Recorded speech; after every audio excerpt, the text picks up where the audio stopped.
on ESPN. Dave Ragone, Louisville taking on Southern Miss, whose defense has only given up one passing TD this year. Let's see, the second play of the game, Southern Miss means business. Ask Dave Ragone. He gets sacked and hit hard by Michael Boley. One of many big plays by Boley, so big we decided to arrow him. He comes across the other side of the field. He's got his eye on who else? Dave Ragone. Look out. That's a 9-yard loss. The very next play, Boley, we arrow him again, this time up the middle to sack Ragone. 2 consecutive sacks for Boley. He has 6.5 on the year.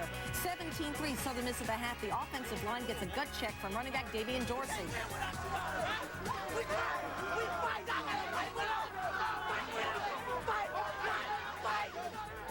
In other words, look at live line. Come on, come on. Protect the guy. Ragone evades the sack from Boley that time. Scrambles for the first down. NFL scouts love this guy, but watch this. He gets stepped, his throwing hand, the left hand, gets stepped on by his own teammate. He didn't miss a play. That's how tough this kid is. 2 plays later, Ragone, I'm a big fan. The perfect fade to Joshua Tinch. 5 catches, 46 yards, 19 to 37 for 200 yards. No interceptions for Ragone. Ragone rolling out, avoiding the rush, the launch. J.R. Russell, awesome grab for the score. We're tied to the 4th. Boley from the outside. He didn't give up. The big hit on Ragone, and boy, did Ragone take a licking. Coin toss. We go to overtime. Ragone's still in there. First overtime, we went scoreless. In the second, Louisville had a 3-point lead. Kurt Jones looking to tie it for Southern Miss. And can you believe this? Jones missed his 4th field goal on the night. So Dave Ragone and the Cardinals hang on for the dramatic 3-point win. Away from the shoe, no Brutus. Buckeyes leading 16-13 in the 4th. Craig Krenzel, who made so many plays with his feet, escaping the rush. Great effort on the run. Getting past that yellow line, they draw it on the field so you'll know where the first down is. Here is Mike Nugent. Oh, the Luke Rosa candidate pulls it left, but Buckeyes maintain their 16-13 lead. 19 ticks to go. John Future, the Iowa transfer. Time winding down. Cooley firing it in there to Aaron Moorhead. First down, and here is John Gockman. Toe meets leather, and we are going to overtime, tied at 16. Buckeyes have the ball. Maurice Hall right up the gut. Well, this was obviously a key in the game. You get into overtime. They needed a big play from the running back. Got it into the end zone for a touchdown. Now Illinois' turn in overtime is 23-16. Buckeyes. Future to Moorhead. What do you think, Mark? I think it is no good. He stepped out of bounds. Good call, good play by the defensive back to push him out. You can do that in college. Future now to Walter Young. Yeah, that was even closer. And a good call by the Big Ten officials who we've been on. So this is the last chance. Here is Future. And C. Grant gets in there along with Anderson, and they slap it down, and the Buckeyes get it done. 12-0 for the first time in school history, and you know they've got Michigan coming to the shoe. And coming up next, Krenzel, 10-21, $1.76. Ohio State escaped at Illinois. Texas had to go to Lubbock to take on the Red Raiders, and there's a Bevo lookalike. That's not Bevo. I couldn't tell the difference. He's skinny. Bevo's a little bit chubbier than that. Cliff Kingsbury was outstanding. Nehemiah Glover, 62 yards. He houses it, and we are tied at 21. The Red Raiders over 300 yards of offense in the first half against that vaunted Horn defense. Wes Welker was outstanding catching it from Kingsbury. And I thought Kingsbury and Texas Tech did a great job of challenging Texas in the middle of the field. And Chris Sims answered the challenge by finding Roy Williams, tied at 28. Here comes Kingsbury again. This time, he will find Glover, 35-31. Red Raiders on top, and Cliff Kingsbury putting his money where his mouth was on the Heisman candidacy. I mentioned in the middle of the field. See here, right in the middle of the field to Wes Welker. Nice big gain. You're going to see it here. Here, Cliff Kingsbury. Mickey Peters right in the middle of the field between the hashes. We talked about, again, over to the center to Peters. Talked about how they throw 3- and 4-yard passes to the side of the field. Different philosophy today. It worked for Cliff Kingsbury. 473 yards, 6 touchdowns on the day. Chris Sims, meanwhile, was not done. He had a great day. Threw for 345 and 4 touchdowns, including that strike to B.J. Johnson, 84 yards. Longhorns back on top, 38-35. But Kingsbury, after they converted a 4th down mark to Torian Henderson. You've got to be a great actor on screenplays. Torian Henderson is on this play. He doesn't go down, gets tremendous blocking down the field, and scores a touchdown. So the Red Raiders back on top. Sims trying to answer again, and this about the only mistake Chris made in the passing game on the day. Ryan Aycock coming up with the play for the Red Raiders, and Texas Tech knocks off Texas 42-38. Cliff Kingsbury with that huge day, now 733 yards away from the 1A single season passing record that Ty Detmer set 51-88 back in 1990. The Longs to make a lasting impression against their old rival Auburn down on the Plains. 17 times these teams have met with the Dogs' title aspirations on the line. 8 times the Tigers have denied them. Looked as if they would make it 9 when Jason Campbell goes in. 21-10 in the second half, but the Dogs drive right back down the field. And like Ohio State, they've gotten some breaks, made their own breaks. Here's Stinchcomb, Mark. Well, look at the big offensive tackle getting in there, getting his first touchdown of his career. That's big. Johnny Stinchcomb on the spot. 21-17. Green throws for Ben Watson, tipped away by Hood, and Auburn defense standing up against the Dogs. Next play, this is it. This is the season. This for the East. David Green, Michael Johnson, and the Dogs have saved themselves on the Plains. Oh, did you see what he did? Michael Johnson. 24-21. That's a little Larry. I'm a little worried about it, Mark. No Here's work off. Campbell one more time trying to steal it away, trying to break their hearts. And the Dogs wrap up Trey Smith, and they wrap up the SEC East with a 24-21 win over Auburn for the first time. The Georgia Bulldogs are going to the SEC championship game. A huge performance by Michael Johnson. So with Georgia on its way to the championship game, the Gators found out during their game against South Carolina that they were eliminated, and Rex Grossman just didn't care. Daryl Carpenter, touchdown. Grossman, in Florida, they're famous for their OJ, aren't they? That little OJ's small 12-yard touchdown pass from Grossman there. Nice catch. And Grossman would come back again, finding Kelvin Kite. Grossman, 23-35, 4 touchdowns. Gators rolled 28-7. Mark, this was an impressive performance, knowing that they lost their chance to win the East. It definitely was, and particularly by the seniors. It's their last game down in the swamp. Everyone stepped up and played well, particularly Rex Grossman. All right, so Florida's loss was actually LSU's gain. They had a chance in the West, with Auburn being knocked back a couple of games to take control of the SEC West against Alabama. First quarter, the LSU defense. Alabama will sprinkle a little option in. Tyler Watts going to the edge, and Brady James, the fine linebacker, there to haul him down. And here's Watts again. Gets it to Shawn Williams, and Shawn has nowhere to go. Kendrick Allen. Bama couldn't get that option play working, but in second and goal, Watts, Santonio Beard. Beard will turn the corner this time. Got a good block from Dre Fulgham. 6-0. The Tide missed the point after. I want you to keep your eye on Kenny King, Alabama's fine defensive lineman. He is chasing down Marcus Randall. That's at number 55 right there. And a big collision as King goes down. He'll be carried off on a stretcher. He gave a thumbs up, only a neck sprain. He did not return to the game. Kenny has a history of stingers. Certainly we wish him the very best. Late in the second quarter, Alabama had a 96-yard drive in the final 2 minutes, all on the ground. Watts scoring here, 14-0, and then they poured it on in the second half, Mark. Santonio Beard. And this is just pouring it out. Great blocking inside, but Santonio Beard, the tremendous vision of getting the ball to the outside. When there aren't any defenders, he takes it in for the score.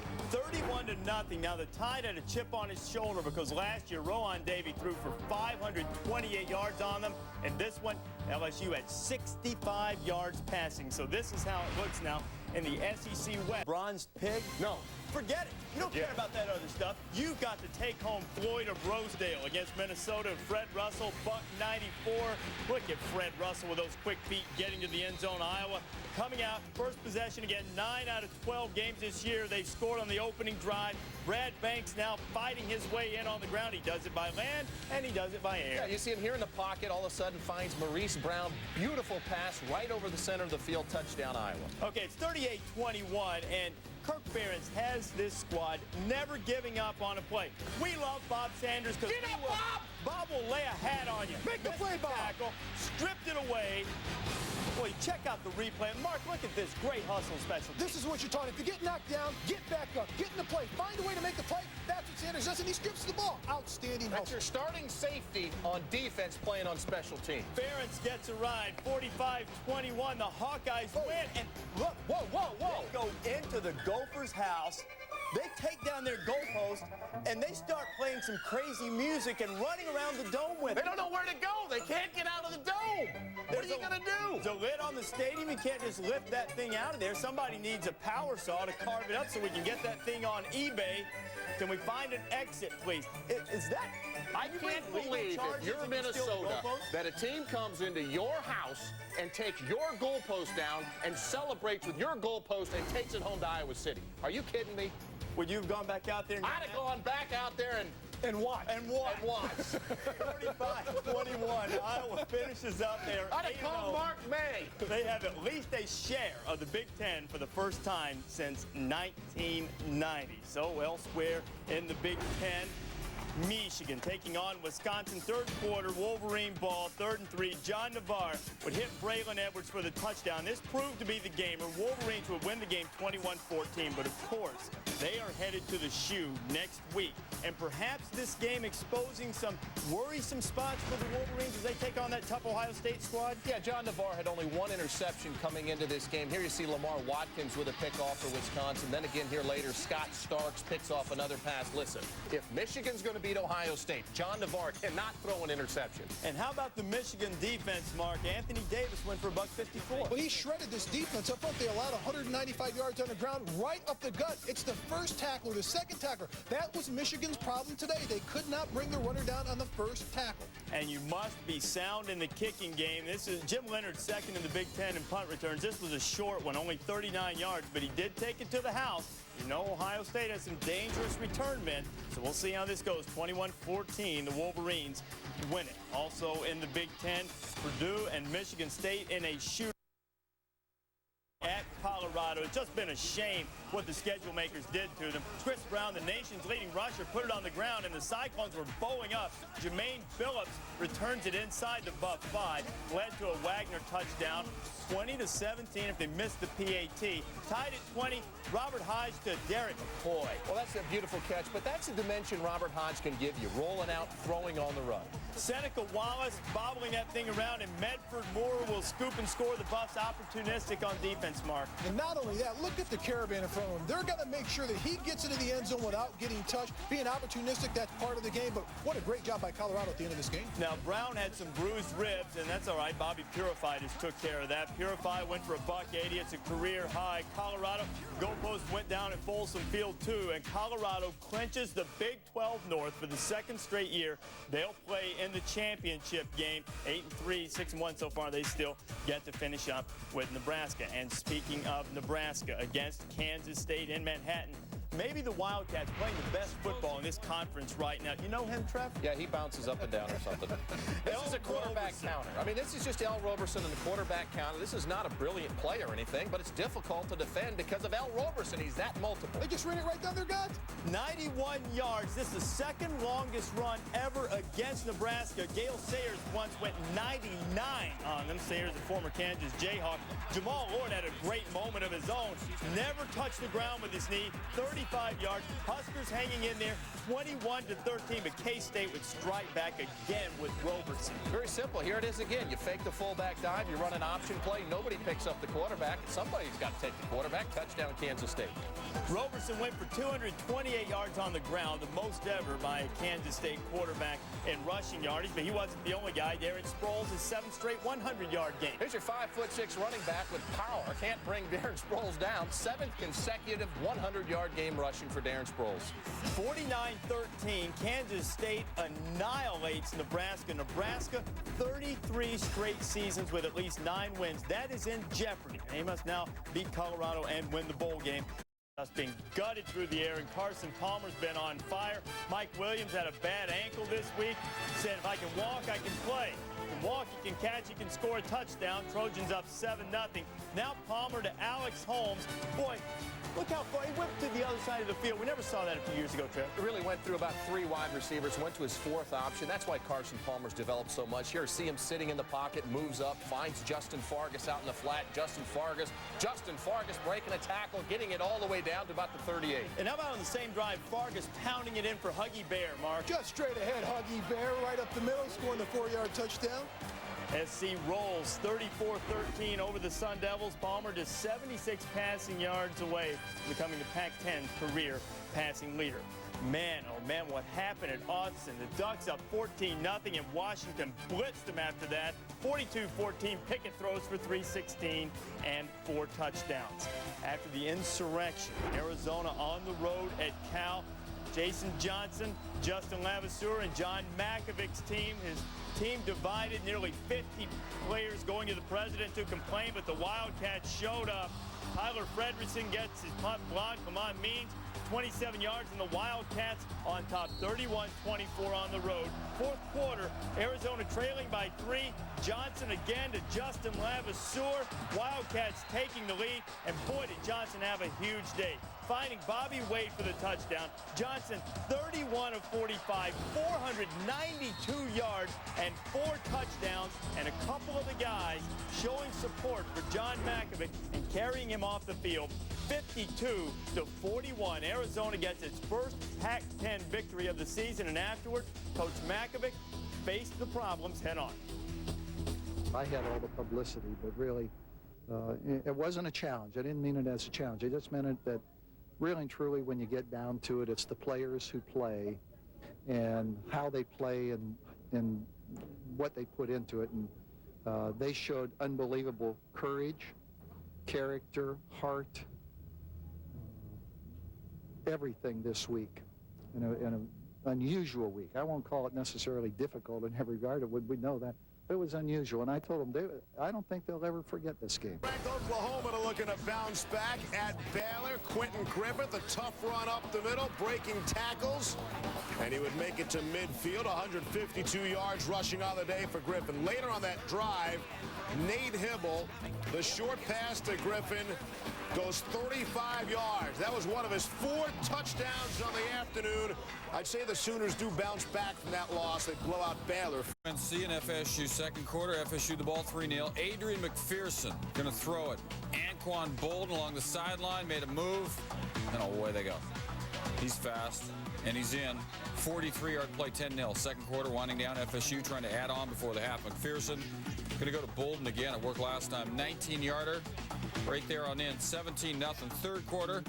How about again? Bolden, third time. 4-yard touchdown, 3 touchdowns, $104. FSU 40. Indiana, the Heisman hopeful Larry Johnson, 5th most single-season rushing yards in Penn State history. 4th, Blair Thomas. 3rd, John Cappelletti. 2nd, Kajana Carter. And the first guy, Lydell Mitchell. Needing 159 on Saturday, get them all. Johnson, the handoff, and he got a big chunk of it right there. 69 yards, and he's on in for a touchdown, and they kept him in the second quarter. Indiana leading 18-14. Grandmama, 43 yards, 2nd touchdown, and looking for the record. 4th quarter, for his 4th touchdown, 41-yarder here, becoming the single-season Penn State rushing leader. 327 rush yards, 4 touchdowns Saturday. Penn State smote Indiana. Johnson is a good runner. How about Washington and Oregon? Ontario Smith did not play, got the turf toe, the knee problem. He's going to have knee surgery Monday. Derek McLaughlin punting for Washington. This is a good one. The ball bounces once on the 10, then settles inside the 5, an 80-yarder. Punts the longest in UW and Autzen Stadium history. However, McLaughlin came into this game 37.5, the worst in the conference. Second quarter, tied at 14, so he improved. UW driving. Cody Pickett, he was 26-37. Charles Frederick on the pass. He passes Ryan Leaf of Washington State for number 1 on the single-season Pac-10 passer list. 3,649 yards and change. 35-14. UW driving. Pickett, 316 yards in this game, a 42-yard play. Williams had 14 catches, $198. He sets a new UW career receiving yards record with 2,194. The goalposts are not torn. 58-25. He went for 327 on the ground. Colorado State, San Diego State. Bradley Van Pelt to Joey Kapari, 80 yards. Oh, look at a little stop and start. You got to be able to put on the brakes and kick it in high gear. 49-21. The Rams remain unstem because Colorado clinched the Big 12 North. Maryland and Clemson. Scott McBrien turning it up for the Fridges team. Maryland wins at Clemson for the first time since '85, 30-12. NC State and Virginia. Matt Schaub, Ottawa, Anderson. Virginia knocks off NC State 14-9. Wolfpack. The suddenly resurgent Huskies. Louisiana Tech and Boise State. Ryan Dinwiddie finds Lou Fanucci, and this is coastal, my friends. 97 yards. You get the Broncos on the blue turf, and that offense is unstoppable. 36-10. They roll over Louisiana Tech, Bowling Green, and South Florida. Marquell Blackwell firing and finding Chris Iskra for a 42-yard touchdown pass. South Florida, 29-7. They take care.